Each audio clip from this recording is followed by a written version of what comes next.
Hey, welcome to the channel. I thought today we'd have a heart-to-heart on is it still viable and what do you need to have if you want to become a small engine repair mechanic. So stay tuned. Hi, welcome back to the channel. My name is Eric. Today I thought we'd talk about chainsaw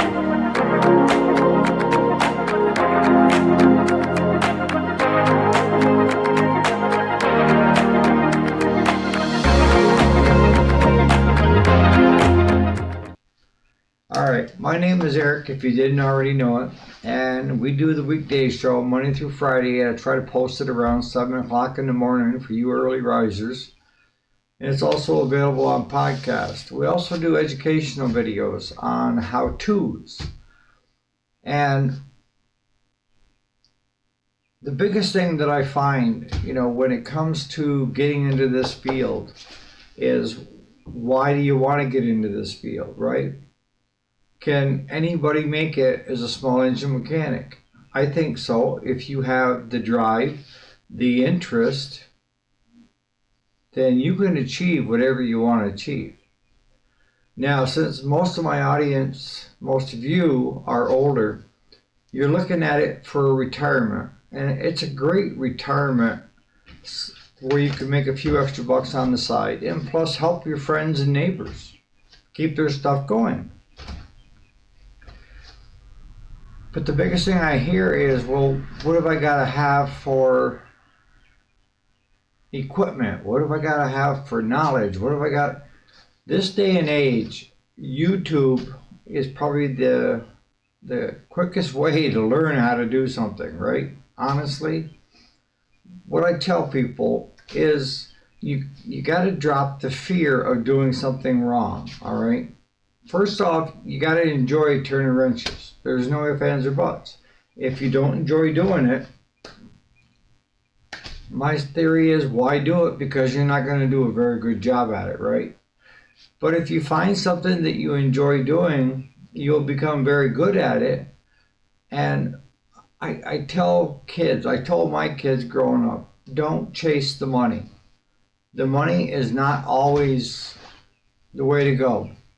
I would rather be happy and making enough income to enjoy the things in life versus, just feeling like crap going to a job that I hate. Now, I'm not saying that you younger guys and gals, that you need to start working and you need to take the entry-level jobs, Walmart, the fast food joints, McDonald's, Drex, Burger King. We all had to do that. And that taught us a work ethic, right? Taught us how to work with others as a team. Yes, it's a minimum wage, but nowadays minimum wage is $15 an hour. And a lot of times you're going to make more doing that than you will working on a small engine, to be honest with you. Because the biggest thing to me is until you get the time under your belt to get experience, all right? And you're going to have good experience and bad experience. But we don't want to take the bad experiences, the failures, and just throw them aside. No, we want to learn from them. Why did it not work? Why did it fail? Break it apart. Maybe it's because of the way you went at it versus, just doing it a different way. And the other thing that I can't stress enough is everybody gets focused on getting from point A to point B, right? And what you fail to do is you're so driven to get from point A to point B that you're not enjoying the journey. And that's the key. But like I say, that's where most people fail, is that they don't enjoy the journey from point A to point B. And when they get to point B, they're like waiting for this euphoric thing to happen, and it doesn't happen. Okay, now what? Well, now you're going to go from point B to point C. And you're going to drive it crazy to get to that. And then what happens? You're not getting that good touchy feelings. It's because you're not enjoying the journey. You're so focused on trying to get to a certain point that you're not paying attention to the people that are around you, the relationships that you could develop and have developed, the new people that you meet, the time maybe seeing sunrises and sunsets. You know, if you're going out to the ocean, you know, just listening to the waves coming in and the smell of the salt water and the beautiful sunrises and sunsets. That's all part of the journey. Not just getting from home to the ocean. If that's all you're focused on is getting to the ocean, now what? And that's why a lot of people fail at business. And that's why a lot of people fail at what they do. And it's not because they're bad at it. It's because they don't understand the concept of enjoying the ride. You know, it's like going to an amusement park, right? And you get on the ride and then you get off, but you could say you went on it, right? But what about the one that tilts and push you right back for? You know, it's those memories, those things that we enjoy doing and the people that we enjoy doing it with. For me, I value relationships more than I do anything else in life, because relationships are hard to maintain if you're not doing it right. And what do I mean by maintain? If you have no interest in other people and you tend to be a loner, you know, maybe that's something that you enjoy doing. That's your comfort level. That's fine. But in order to enjoy the people and relationships that are developed, you have to work at it. You know, it's just like a relationship where it's a husband and wife, you know, boyfriend, girlfriend. The biggest thing that I see is that they stop enjoying the journey because they've become so consumed now that they take for granted that they're together and why they're together. And then you're not giving enough attention to each other. And what happens if one feels like they aren't getting the attention they need?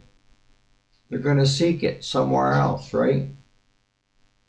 And maybe, you know, you being the guy like me thought that the main thing in life was being a great provider. But it wasn't only being a great provider, it was being a great father, a great husband, and letting the other person, my significant other, know a lot that you care about them and that you love them and that you enjoy being around them. You have to, if you're in a relationship and you've been in a relationship for a while, especially if you got kids, you gotta have date night. Seriously. You gotta have time for just the two of you. Utilize grandma and grandpa for the kids. I'm sure that they'll take them for a day or two, or at least for an evening so you can get out. Because you gotta come back to what brought you together in the first place. And I've seen a lot of relationships that just failed because neither one of them felt they had the time to give to each other, because they were just feeling like they were wiped out from going to work and keeping the house clean and the kids, and you know, it can become overwhelming. And that's what it's like in business.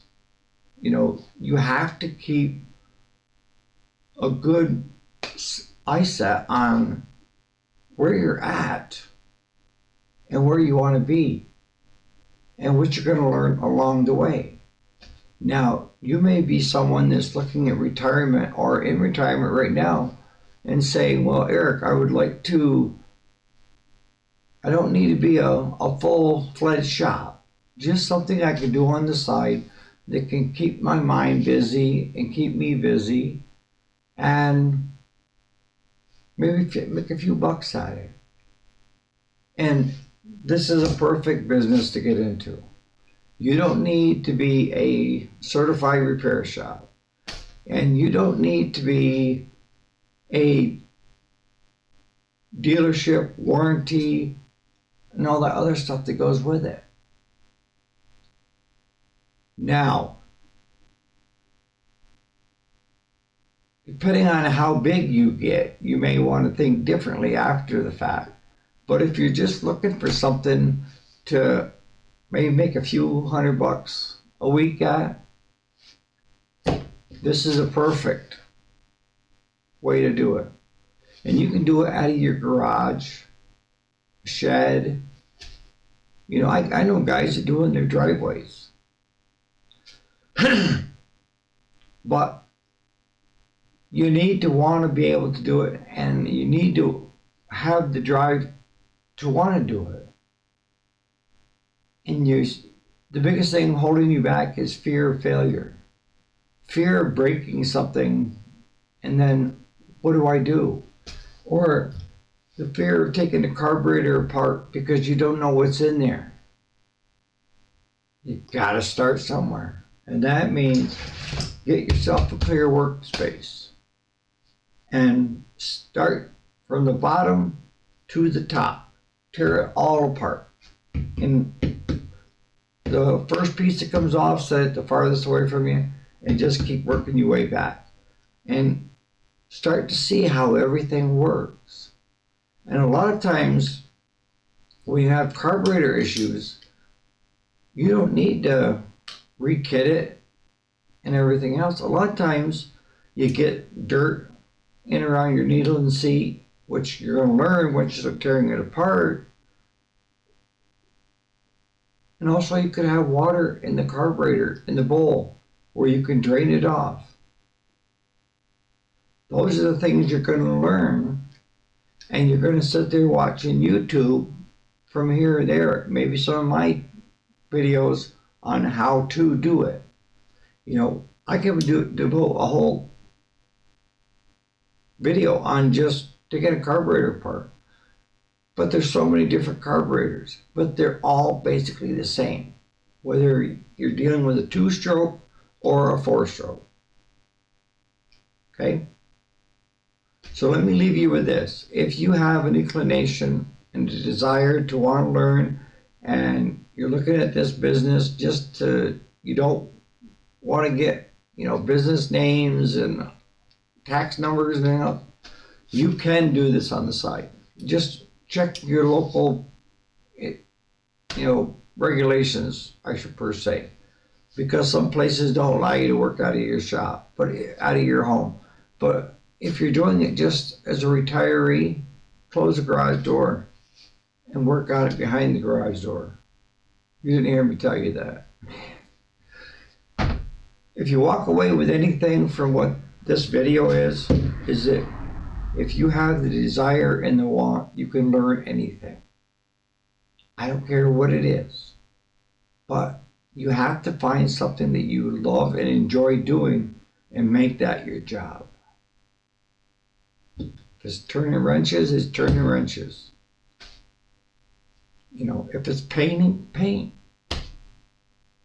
But concentrate on the things that you enjoy doing. Because pretty quick you're going to be too old and you can't enjoy it, right? So on that note, thanks so much for watching the channel. If you haven't subscribed, you know, we'd love to have you. If you don't want to subscribe, that's fine. Just hang out with us. We have the morning cup of coffee in the morning, Monday through Friday. I do put out personal development, you know, on how to become a better, well-rounded individual, because that's what I think you need. You can't be super good at this and suck at everything else. What you need to be is pretty good at everything, right? And that makes life so much easier. So on that note, thanks so much for watching.